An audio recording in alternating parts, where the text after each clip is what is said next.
Amos and Amaziah, not exactly popular names today, but these two men who are mentioned in the first reading have an interesting story to tell. Let's see who they were, what they stood for, and see how their story might speak to us today. Both lived in the 8th century before Christ. And at that time, Israel, as we know it, was divided into two countries, north and south. Amos came from the south, but he went to the north to preach. He was called to be a prophet, not in the sense of foretelling the future, but rather to comment on where God was or was not in the everyday lives of the people. Amos condemned the growing tendency of the people of his day to isolate their temple worship from the way that they lived their lives. He rejected the notion that people of his day could come together, hear the word of God, offer ritual sacrifice, and then live their lives in almost total disregard of God's teachings, especially the one concerning the need to take care of each other as brothers and sisters. He condemned in very graphic ways the pursuit of wealth and riches with a growing disregard for the poor. The rich seemed to think that their wealth was something God owed them. In a rather well-known line, he refers to the women of the region as being like fat cows who encourage their husbands in their evil ways. We would say that's not quite politically correct.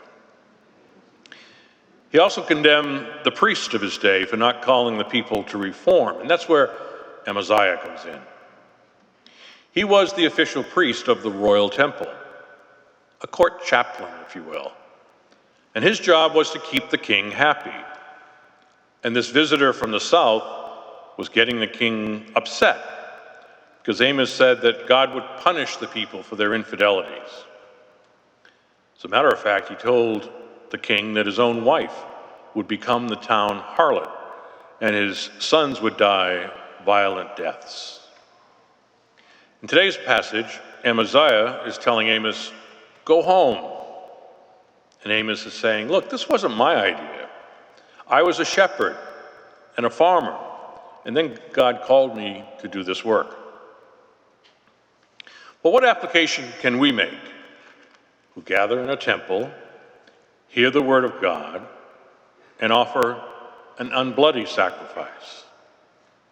Clearly, it's that this action must be connected with a concern we have in everyday life for the poor, or as Pope Francis calls them, the people living on the margins of society. I've mentioned before the pastoral letter that the U.S. bishops wrote on the economy in the mid-1980s.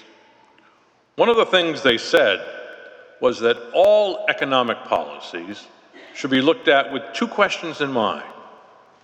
What does this policy do to the poor? And what does this policy do for the poor? Not a bad analytical tool for today as well. In asking such questions as these, perhaps we could avoid the corrections of Amos as we hear his ancient tale told ever anew. The basic message is, what goes on in here must impact how we live out there.